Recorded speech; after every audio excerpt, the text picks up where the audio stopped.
Hello, Mario. Civil and Structural Drawing. DE 5202, Session 4, Cross Sections. Well, welcome. Hello. And welcome to Civil and Structural Drawing. And in this Session 4, our theme, of course, is going to be cross sections. So I think we'll find we're already at Session 4. So let's go in and see what we've got. So first of all, before you come to class, you should have perhaps watched the video Mario Talks Cross Sections below, just to get you in the zone and in the mood and know a little bit about what the sort of topic for the day is, so that you might get the chance to ask a few questions or about things that you're not sure of.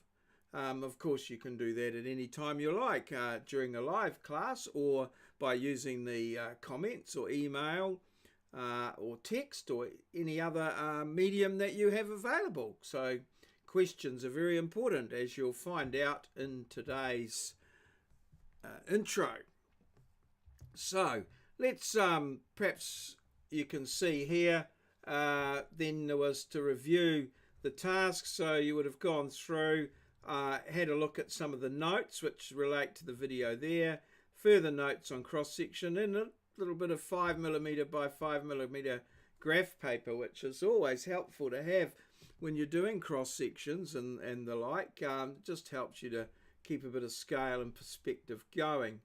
Always helps to have a look and see what the various exercises are, and go and have a quick look and a review. That's not a close reading, but just review. Oh yeah.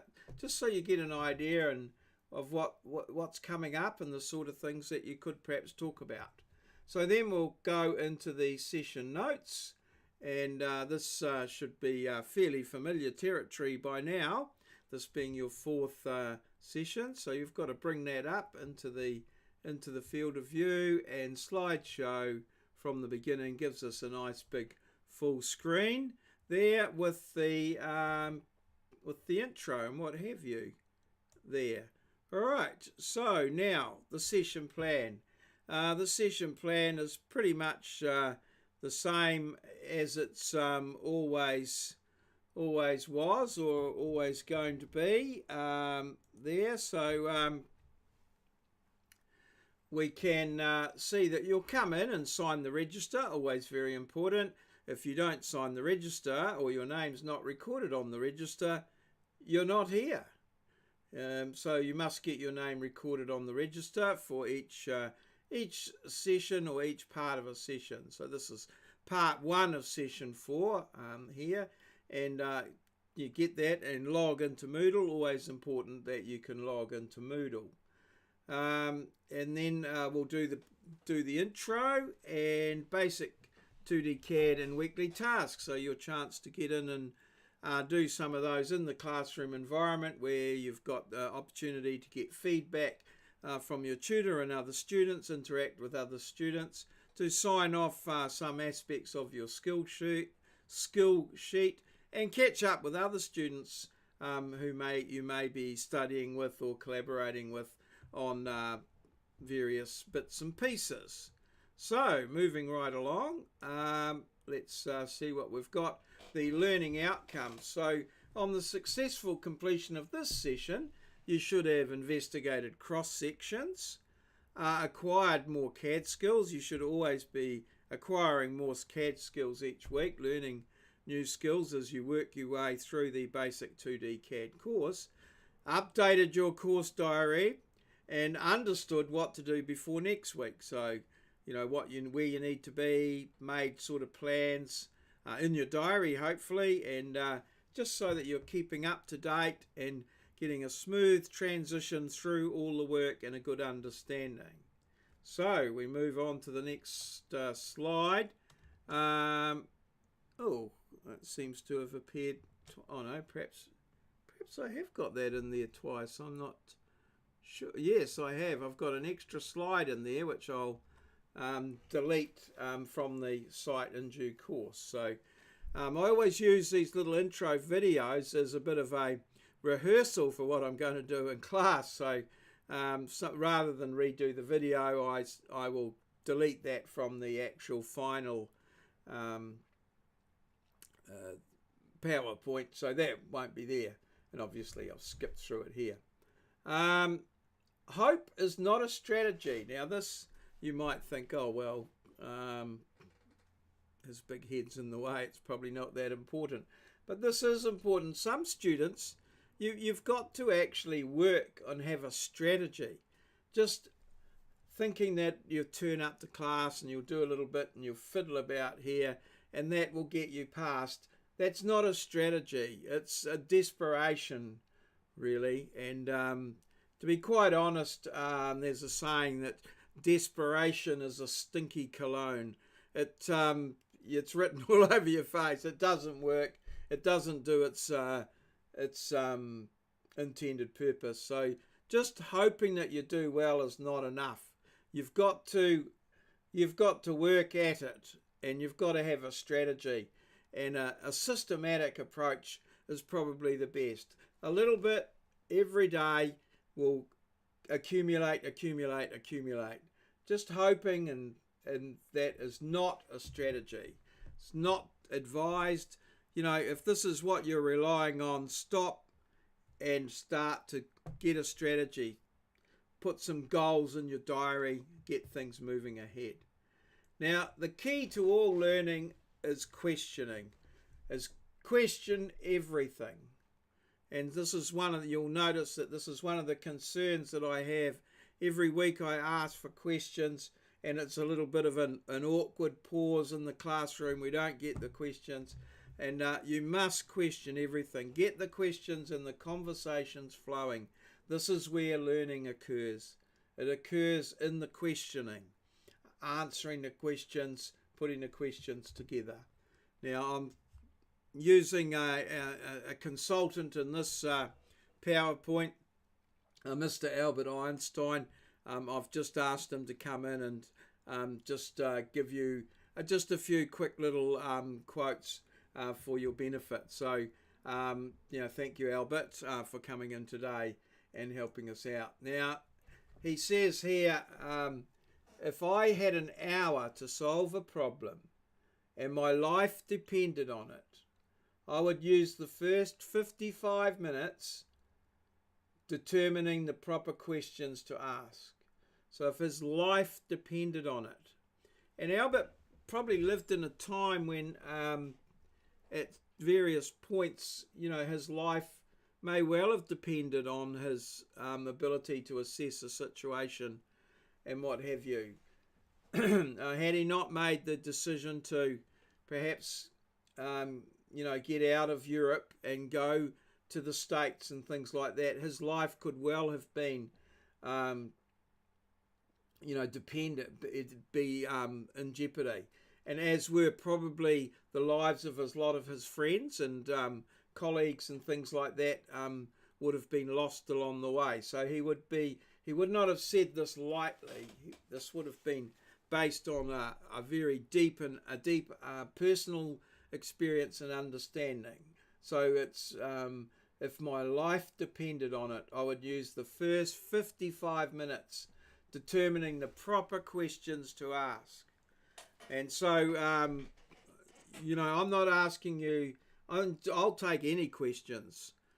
All questions are good questions, in my opinion, and as we'll see a bit later on. Yes, here it is here. A bit later on, I was quite predictable there. There is no stupid question. Stupid people don't ask questions, and that's by Olivia, not Albert. That's Olivia. I don't think it's Olivia Newton-John. Olivia who, I don't know, but that's what Olivia said. And it's in pink on white lettering on pink paper. So yes, Olivia, made a very intelligent quotation there, but she may not have been considered to be perhaps one of the leading lights of the time. But nonetheless, she has come up with this here, and it's a very, very, very good statement. There is no stupid question. Stupid people don't ask questions. So thank you for that, Olivia. Alrighty, so that's pretty much it about questions. Questions are very, very important. So let's just have a look up there. Oh, yep. So that was the last one. Questions, very important. Now your worksheets, are you up to date? Your worksheets, they'll be coming thick and fast, 3 and 4 a week. So if you're up to date and you're ticking along and you've put them in, I haven't marked any just yet. I mean, you've got the answers there, so you know whether they're right or wrong. You should have, if you're unsure about aspects of them, you should be asking questions, and then I will have a look through to just to reassure you that you've, that everything looks to be in order. And as I get time, I will get that back to you. So these worksheets are worth 15% of your total mark. Some of them are more difficult than others and take more time. But it's the overall, and they're weighted quite the same. So, if there's an easy peasy one, get it done, because it's, money for nothing, really. It's easy money, easy marks. But some of the harder ones, well, you've got to work hard for those marks. But overall, it averages out. So there's probably around about 30 of them, so each one's probably worth 0.5% of your total mark. Okay, so moving right on to the next slide. Oh, and I've got my slides all out of order, which I'll put them back in order. So knowledge is having the right answer. So that should have been in front of that last slide. Knowledge is having the right answer. Intelligence is asking the right question. So knowledge, having the right answer. Intelligence, asking the right question. And sometimes if you don't ask the right question, see how I just leant back there so that you could see all of the that's pretty good stuff, isn't it? Intelligence is asking the right question. So sometimes if we don't ask the right question, we're not going to get as much out of something as we should. Okay. So I'll get those slides in order there. All right. Now, here it is. The moment of the week that you all wait for. Is your diary up to date? Fill in your diary weekly. Write in your diary things that happen. Predict the future. What's going to happen. How you went. Reflect on what you did. Evaluate what you did. How good were the resources that your tutor gave you? Was the exercise long or short? Perhaps you felt there was too much work. Put this in your diary. This is good feedback. And when you hand your diary in, your tutor will read this and may apply it or certainly give it due consideration, particularly for next year. And this is how we build the quality of our course year on year. And in a workplace situation, we build the quality of our product by using our diary and giving feedback and evaluating and reflecting on things. All right. Now that's the highlight of the week is over. We'll just move on slightly. The infrastructure guru. So you've all been given your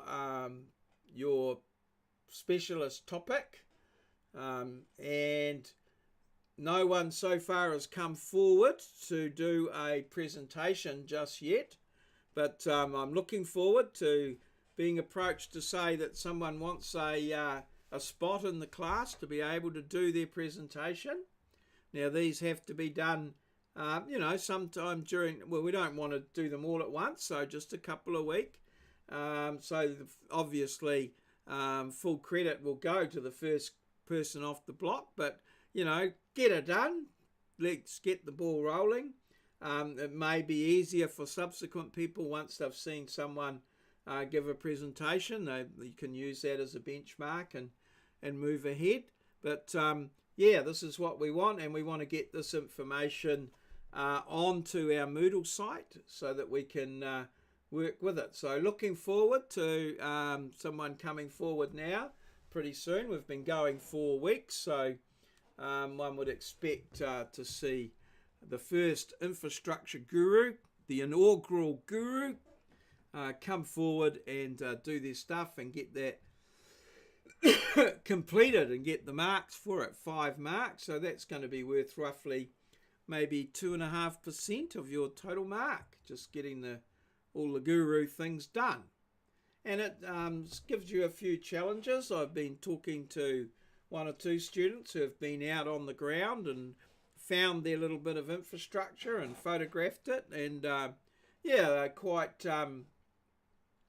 enthusiastic about what they've seen, and yeah, it was really good. It's got some quite good feedback, so that was awesome. So you all might like the opportunity to do that and become as I say, a guru on some aspect of civil infrastructure. Now the basic 2D CAD, getting some good feedback here. Some students sending in some good questions, and I have got some little things to do. I'll seem to be in the way of a important part of that. So just let me. I'll just turn off the. I'll turn off me, and just go back.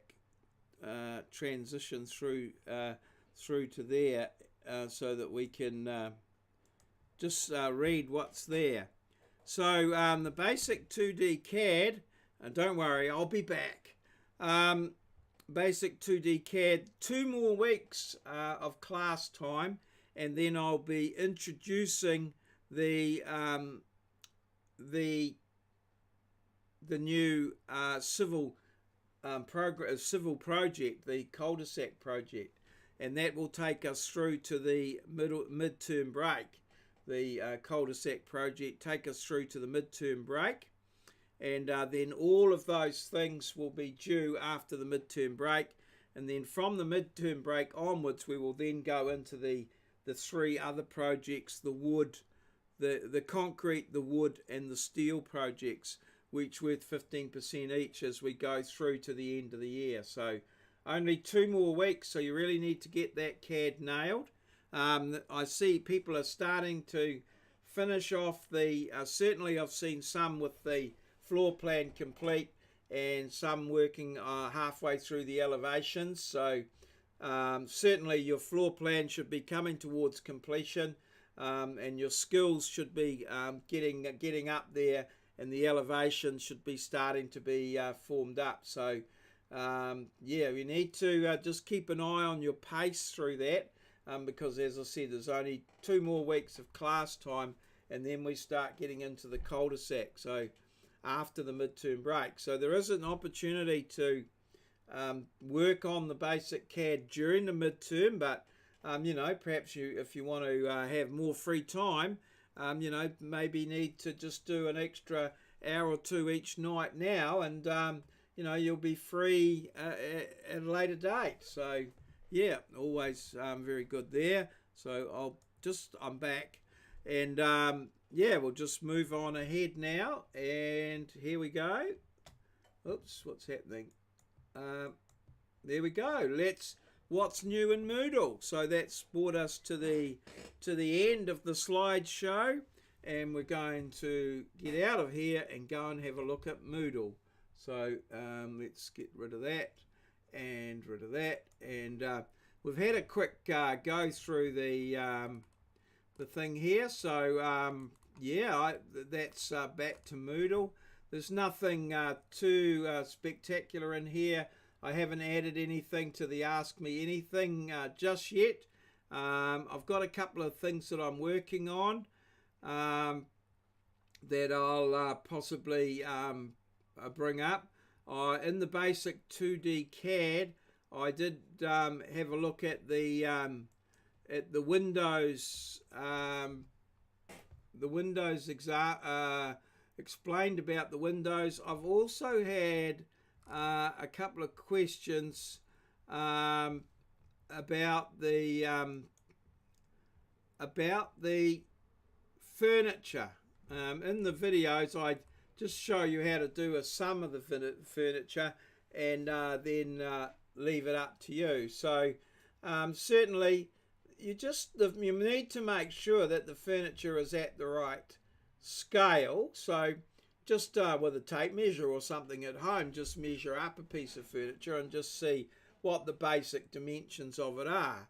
I would probably, go with maybe a 600 width and possibly a depth of 600, maybe a little bit deeper, and that's there. And you can go with simple blocks. However, you can just download blocks from the internet and load them into a block library or something like that, and so that they're accessible to your drawing. There is, of course, the Design Center, and this enables you to take blocks and line types out of any plan. It's accessible by pushing the buttons Control and 2 simultaneously. Will give you the Design Center, and then you can select an existing plan, and any blocks or line types that you've used in that you can transfer from one plan to the other. So that's always very handy. But I will maybe adding some stuff to the Ask Me Anything tab sometime this week, but we'll just have to see how that goes. Don't forget the answers to the worksheets are here, and these are the cul-de-sac videos for the next project, which I'll be briefing you about in 2 weeks. So I think I could pretty much wrap it up there and leave it there. So cheers, see you.